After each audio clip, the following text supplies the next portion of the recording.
यही है कि हिंदुत्व के एजेंडे पर ही बीजेपी इतना आगे बढ़ पाई है।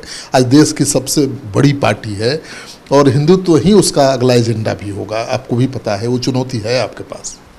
तो उस चुनौती के लिए हम जनता के बीच जा रहे हैं और जनता को बता रहे हैं कि किस तरह से समाज का विभाजन किया जा रहा है और उससे कितनी विकृतियां होती हैं। आज जो मणिपुर में हो रहा है वो इसी विभाजक राजनीति का कारण है और ये सभी को पता है, सभी देख रहे हैं। और मणिपुर में अगर कोई महिला को नंगा करके भीड़ अगर उसके साथ दुर्व्यवहार करती है, पूरा देश शर्मसार होता है, हमारी महिलाएं शर्मसार होती हैं, पूरा जनमानस आहत होता है। और विदेशों में, क्योंकि आज world is a global village, तो हर जगह हमारी छवि खराब हो रही है। तो जो आप नेगेटिव राजनीति करेंगे उसका कभी भी पॉजिटिव रिजल्ट नहीं हो सकता है। नमस्कार, सिटी पोस्ट में आपका स्वागत है। मैं हूं श्रीकांत प्रत्युष। मेरे साथ हैं करुणा सागर जी, तमिलनाडु के पूर्व डीजीपी और अभी आरजेडी के राष्ट्रीय प्रवक्ता भी हैं। जिस तरह से मोदी बात कर रहे हैं भ्रष्टाचार की, परिवारवाद की, उसी पर बहस के लिए हम इनके साथ हैं। मोदी गिना रहे हैं परिवारवाद, भ्रष्टाचार और ये भी कह रहे हैं कि मोदी की गारंटी है कि भ्रष्टाचार पर कार्रवाई होगी। तो जो महागठबंधन के नेता हैं, ये 10 से ज़्यादा बड़े नेता जिन पर ईडी की कार्रवाई चल रही है, सीबीआई की कार्रवाई चल रही है, ऐसे में लड़ाई कितनी मुश्किल होगी? श्रीकांत जी, पहले तो बहुत धन्यवाद इस विषय पर बात करने के लिए। और कल प्रधानमंत्री जी ने सीकर में, राजस्थान में कहा, उन्होंने 3 बातें कही। भ्रष्टाचार की बात की, परिवारवाद की और तुष्टीकरण की राजनीति की। ये मैं तीनों पर अपनी प्रतिक्रिया देने की कोशिश करूंगा। और ये क्विट इंडिया मूवमेंट का समय था और इसी मौके पर प्रधानमंत्री बोल रहे थे। लेकिन जब इन तीनों चीज़ों के बारे में बात कर रहे हैं तो मुझे लग रहा है कि क्विट इंडिया के साथ प्रधानमंत्री जी क्विट बीजेपी की बात कर रहे हैं। क्योंकि देखिए, भ्रष्टाचार की जहाँ तक बात है तो इस देश में जितने राजनेता जांच एजेंसियों के घेरे में रहे हैं, आज सारे के सारे बीजेपी में चले गए हैं। तो आज का जो विपक्ष है, आज का जो हमारा इंडिया अलायंस है, वो तो बिल्कुल पाक साफ है। और भ्रष्टाचार की गंगोत्री तो इस समय बीजेपी हो गई है। और दूसरी बात कि प्रधानमंत्री जी ये भूल रहे हैं कि वो अभी अपने पहले टर्म की बात नहीं कर रहे हैं, वो सत्ता में आने की बात नहीं कर रहे हैं, वो 2 टर्म के बाद तीसरे टर्म की बात कर रहे हैं। तो जब आप तीसरे टर्म की बात करेंगे तो जनता स्वाभाविक है कि आपसे पूछेगी कि इन मुद्दों पर आपने 2 टर्म में क्या किया। आप भ्रष्टाचार की बात तो 2013 में भी कर रहे थे, 14 चुनाव के पहले भी कर रहे थे, 9.5 साल से आप सरकार में हैं। आप श्रीकांत जी बता दीजिए, मुझे तो ध्यान नहीं आता है कि कोई भी एक हाई प्रोफाइल पॉलिटिशियन है जो 9.5 साल में कोर्ट ऑफ लॉ में कन्विक्ट हुआ है। तो 9.5 साल के बाद भी आप फिर उसी मुद्दे की बात कर रहे हैं। आप 2013 में बोल रहे थे कि हम विदेशों से काला धन लाएंगे और एक योग गुरु थे, वो भी इनका बड़ा साथ दे रहे थे। महाराष्ट्र से एक समाज सेवी आयातित किए गए थे, वो भी बड़े काला धन की बात कर रहे थे। और मैं सबके खाते में 15 लाख रुपए देने की बात नहीं कर रहा हूँ, क्योंकि उसके बारे में तो केंद्रीय गृह मंत्री जी ने बोल दिया कि वो चुनावी जुमला था। मैं तो ये कह रहा हूँ कि वो काला धन कहाँ गया, कितना काला धन विदेशों से देश में आया। तो आप किस भ्रष्टाचार की बात कर रहे हैं? जो कुछ दिन पहले तक कर्नाटक में 40% की सरकार जानी जाती थी, आज महाराष्ट्र में 50 खोखे सब ओके, मध्य प्रदेश में व्यापम तो टिप ऑफ द आइसबर्ग है जिसकी बड़ी चर्चा हुई, उसके अलावा इतने बहुत सारे मामले हुए। तो भ्रष्टाचार की लड़ाई जो आप कह रहे हैं वो तो आपको अपने अंदर लड़ना पड़ेगा। ये तो बात ठीक है। प्रधानमंत्री भ्रष्टाचारियों के खिलाफ कार्रवाई की गारंटी देते हैं, दूसरी तरफ उन्हीं भ्रष्ट लोगों को सरकार में शामिल कर लेते हैं। जैसे महाराष्ट्र में हुआ, अजित पवार आ गए, छगन भुजबल आ गए, सबके खिलाफ जांच चल रही है, ठीक है। लेकिन अपने लोगों के खिलाफ तो कार्रवाई सरकार करती नहीं है। अपने लोगों का बड़ा से बड़ा अपराध भी छोटी सी भूल लगती है सरकार को, और विरोधी अगर छोटी भूल भी करे तो बड़ा अपराध लगता है। तो कार्रवाई होगी तो परेशानी तो बढ़ेगी चुनाव में। आप ईडी से लड़ाई लड़ेंगे कि चुनाव लड़ेंगे? नहीं, तो मैं तो ये कह रहा हूं कि हमारे साथ जो नेता लोग हैं, हम सभी तो साफ सुथरे हैं। कहाँ साफ है? अभी तेजस्वी यादव फंसे हुए हैं, लालू यादव पर इतने घोटाले के आरोप हैं, शरद पवार फंसे हुए हैं, कौन बचा हुआ है? केजरीवाल फंसे हुए हैं। श्रीकांत जी, आपने कुछ नाम लिए तो मुझे बताने दीजिए। तेजस्वी जी पर चार्जशीट हो चुका है। ये चार्जशीट किस मुद्दे पर हुआ है, किस माहौल में हुआ है और किस समय हुआ है, ये आपको भी बेहतर मालूम है। और पिछली सुनवाई जो कोर्ट में हुई तो हमारे तो वकील वहां हाजिर थे, सीबीआई के वकील आकर फिर समय मांग रहे हैं कि उनकी तैयारी नहीं है। इसका मतलब चार्जशीट भी इस हड़बड़ी में दायर किया गया कि उनकी तैयारी भी पूरी नहीं हुई थी। जहां तक केजरीवाल जी हैं और दूसरे नेता हैं, उनके खिलाफ जो इंक्वायरी चल रही है, और आज जैसे आपने खुद ही कहा कि जिस तरह से टारगेटेड इंक्वायरी की जा रही है, आज आप देखिए ईडी के चीफ को बहाल रखने के लिए देश की सरकार ने क्या नहीं किया। सुप्रीम कोर्ट ने अवैध बताया नियुक्ति, फिर भी सुप्रीम कोर्ट ने 2 महीने का एक्सटेंशन भी दे दिया, 1.5 महीने का, 15 सितंबर तक रहेंगे अब वो। तो यही देखिए कि क्या मजबूरी है इस सरकार की कि एक व्यक्ति अगर नहीं रहे तो इस पूरा सरकारी तंत्र नहीं चलेगा। आप भी बहुत लंबे समय से पत्रकारिता कर रहे हैं, आपने सैकड़ों ऑफिसर्स को आते जाते देखा है, कोई इंडिस्पेंसेबल तो सिस्टम में होता नहीं है।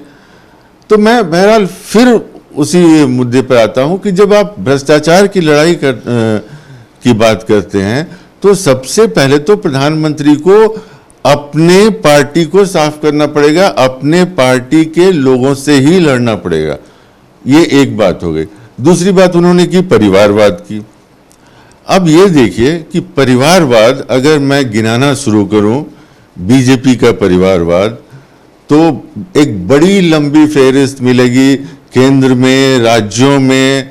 मैं बानगी के तौर पर, चूंकि हम लोग बिहार की भूमि पर बैठे हुए हैं, तो ये बता दें कि सम्राट चौधरी का क्या बैकग्राउंड है, जीतन राम मांझी जी का क्या बैकग्राउंड है, चिराग जी का क्या बैकग्राउंड है, पशुपति पारस जी का क्या बैकग्राउंड है। और सबसे इंटरेस्टिंग, अभी 4-5 दिन पहले जब चिराग जी से पटना में ही पत्रकारों ने पूछा कि आप चाचा और आप दोनों मिलके राजनीति करेंगे, तो उन्होंने क्या कहा कि हमारे यहाँ परिवार में जो बुजुर्ग होते हैं वो डिसीजन लेते हैं कि क्या करना है। तो परिवार और पार्टी में कोई अंतर नहीं है। तो किस परिवारवाद की बात कर रहे हैं आप? राजनाथ सिंह को लीजिए, सिंधिया जी को लीजिए, जितेंद्र प्रसाद को लीजिए, अरविंद सिंह को लीजिए, अजीत पवार तक, ये लंबी फेरी से पूरे देश में जा सकते हैं। ठीक कर रहे हैं, भ्रष्टाचार का मुद्दा पर स्टैंड नहीं कर रहे हैं वो, और नहीं परिवारवाद पर, क्योंकि हर पार्टियों में यही हाल है। और सत्ता के शीर्ष पर लेकिन जो बैठा हुआ प्रभु होता है वो तो किसी तरह से विपक्ष को या अपने विरोधियों को नाथता है, और ईडी के, सीबीआई के जरिए विपक्ष को नाथ चुके हैं मोदी। तो इसका नुकसान तो होगा ही, चुनौती तो है ही। देखिए श्रीकांत जी, बात प्रधानमंत्री जी ने शुरू की है, और जैसा मैंने कहा कि 9.5 साल के बाद आप बात कर रहे हैं, तो जिन मुद्दों की आप बात कर रहे हैं, चाहे भ्रष्टाचार हो या परिवारवाद हो, उस पर आपने क्या किया है? अगर आप उसमें साफ हैं तब तो ये मुद्दा उठा सकते हैं, क्योंकि आप ये नहीं समझ सकते कि जनता को दिख नहीं रहा है। जैसे हमारे देहातों में कहा जाता है कि अगर हमारे माथे पर टेटन है तो हम दूसरे के माथे पर टेटन नहीं देखते हैं। तो अगर आप खुद भ्रष्टाचारियों के साथ जुड़े हुए हैं, आप खुद पार्टी में सब जगह हर स्तर पर परिवारवाद कर रहे हैं, तो फिर इसको आप चुनावी मुद्दा कैसे बना के जनता? चुनावी मुद्दा कहने के लिए जरूर है, लेकिन चुनावी असल मुद्दा क्या है आपको भी पता है। वो बीजेपी का मुद्दा सबको पता है, हिंदुत्व का एजेंडा है। उसको आगे बढ़ाना है, उसको आगे बढ़ाकर ही बीजेपी चुनाव लड़ेगी। और आपकी तरफ कोई चेहरा ऐसा नहीं है जो मोदी का मुकाबला कर सके, ये भी सच है। हमारे पास एक चेहरा नहीं, अनेकों चेहरे हैं। और ये जो इंडिया गठबंधन बना है श्रीकांत जी, इसकी खूबसूरती यही है। देखिए, जो एनडीए गठबंधन, जो आज एनडीए सुनने में आ रहा है 9 साल के बाद, आज तक तो एनडीए था नहीं, सिर्फ बीजेपी थी और स्वयंभू वाली राजनीति थी। तो आज एनडीए की बात की जा रही है। और एनडीए किस लिए बनाया गया? 37 ऐसे दल जोड़े गए हैं जिनका कोई सामाजिक और राजनीतिक आधार नहीं है, दिखाने के लिए कि हमारे पास 38 लोग हैं। तो ये है क्या? सत्ता में बने रहने के लिए। और आपने बेंगलुरु की मीटिंग में देखा होगा कि जो कांग्रेस, जो सबसे बड़ी विपक्षी दल है, जिसके पास खुद 12 करोड़ से ज्यादा वोट रहा है, उसके राष्ट्रीय अध्यक्ष ने क्या कहा कि हम कहीं भी प्रधानमंत्री के बनने के होड़ में नहीं है, हमारी पार्टी का कोई चेहरा प्रधानमंत्री बनने को नहीं है। जनता जानना चाहिए ना कि मोदी के जगह पर कौन आएगा। मैं बताता हूं कि ममता जी ने भी उसी आवाज में बात की, शरद पवार जी ने उसी आवाज में बात की, हमारे यहाँ लालू प्रसाद जी, नीतीश जी, सबने इसी बात की कि हम लोग बलिदान देने को तैयार हैं। और देखिए, 77 में कौन चेहरा था, 1990 में कौन चेहरा था, 2004 में कौन चेहरा था।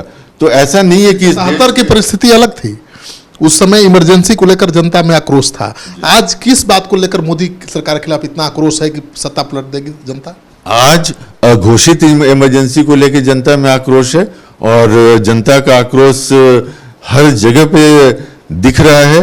आप अपने माइक को लेके किसी मार्केट में, किसी चौक चौराहे पे जाइए, चाय के दुकान पे जाइए और लोगों से बात करके देखिए। मैं एक छोटा सा उदाहरण देता हूँ। कल ही मैं एक देख रहा था डिजिटल चैनल का, और एक पत्रकार हैं जो बड़े जुझारू हैं, और यहीं पास में हाजीपुर में एक गांव में पूछ रहे थे एक दलित आदमी से, और उन्होंने बड़ी स्ट्रांगली बोला कि जब कमल छाप के नाम पे हम गर्म पानी डाल देंगे, इस तरह की बात है, इस तरह की फीलिंग है।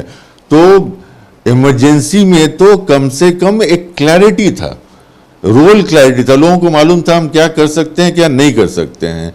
इस इमरजेंसी में तो किसी को कोई पता नहीं है, आपको भी नहीं पता है कि आप कौन सा ट्वीट करेंगे और कौन सा खबर चलाएंगे और आपके खिलाफ कौन सा कार्यवाही। अभी की इमरजेंसी जो है वो राजनीतिक दलों के लिए है, आम जनता के लिए नहीं है, राजनीतिक दलों के लिए है, उन पर लागू हो रही है।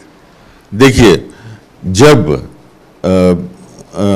जो मानव अधिकार है, जनता का जो मौलिक अधिकार है, उसका हनन होता है तो जनता महसूस करती है। और दूसरी बात, एक बहुत महत्वपूर्ण चीज ये है कि इस समय जिस तरह से बेरोजगारी है, महंगाई है, गरीबी है, उससे समाज का हर वर्ग बहुत बुरी तरह से प्रभावित हो रहा है। अब जहां भी जाइए, जिस आम आदमी से बात कीजिए, इन्हीं मुद्दों की बात करेगा।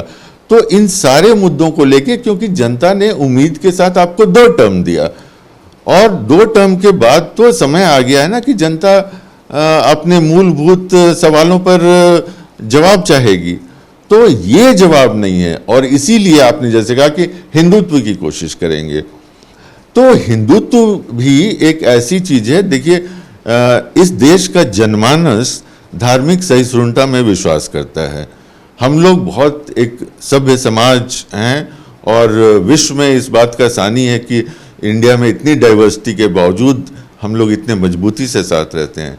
तो ये भी इनका जो एक लास्ट रिसोर्ट जो होता है, लेकिन सच्चाई यही है कि हिंदुत्व के एजेंडे पर ही बीजेपी इतना आगे बढ़ पाई है।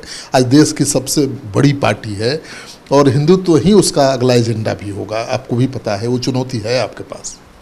तो उस चुनौती के लिए हम जनता के बीच जा रहे हैं और जनता को बता रहे हैं कि किस तरह से समाज का विभाजन किया जा रहा है और उससे कितनी विकृतियां होती हैं। आज जो मणिपुर में हो रहा है वो इसी विभाजक राजनीति का कारण है, और ये सभी को पता है, सभी देख रहे हैं। और मणिपुर में अगर कोई महिला को नंगा करके भीड़ अगर उसके साथ दुर्व्यवहार करती है, पूरा देश शर्मसार होता है, हमारी महिलाएं शर्मसार होती हैं, पूरा जनमानस आहत होता है।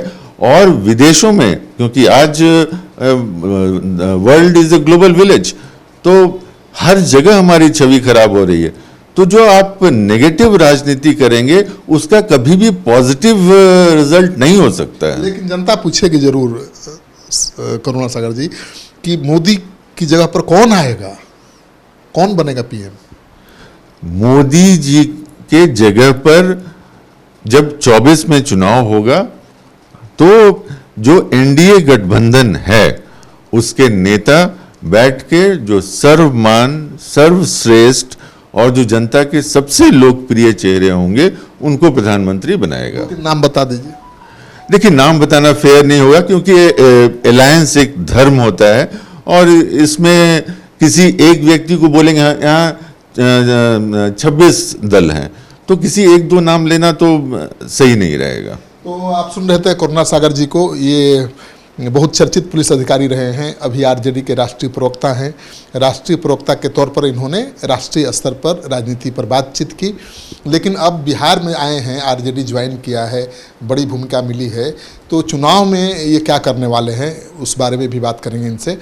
अभी बिहार में जो लोकसभा चुनाव होगा, आप कहाँ से चुनाव लड़ेंगे? मुझे तो चुनाव लड़ने के लिए किसी ने कहा ही नहीं है। तो देखिए, राष्ट्रीय प्रवक्ता की भूमिका है और इसीलिए बात कर रहे हैं, आपसे भी बात कर रहे हैं और लगातार जो भी राष्ट्रीय मुद्दे हैं उन मुद्दों पर हम अपना विचार रखते रहे हैं।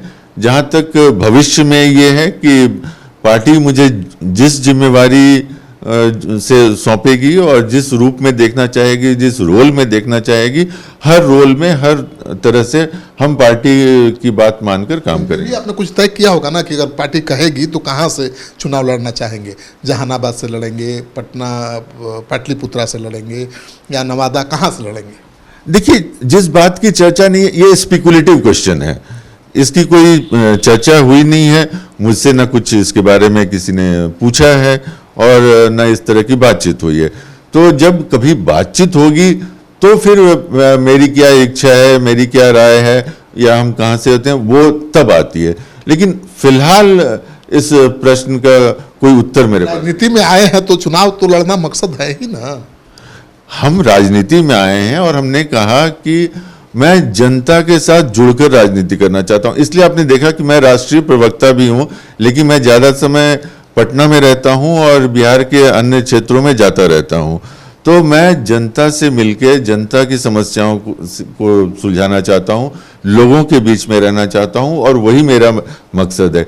अब उसको किस रूप में मेरा इस्तेमाल पार्टी भविष्य में करना चाहेगी, वो पार्टी का। आप जहानाबाद से आते हैं तो नेचुरली वो सीट पर ज़्यादा आपका दावा होगा।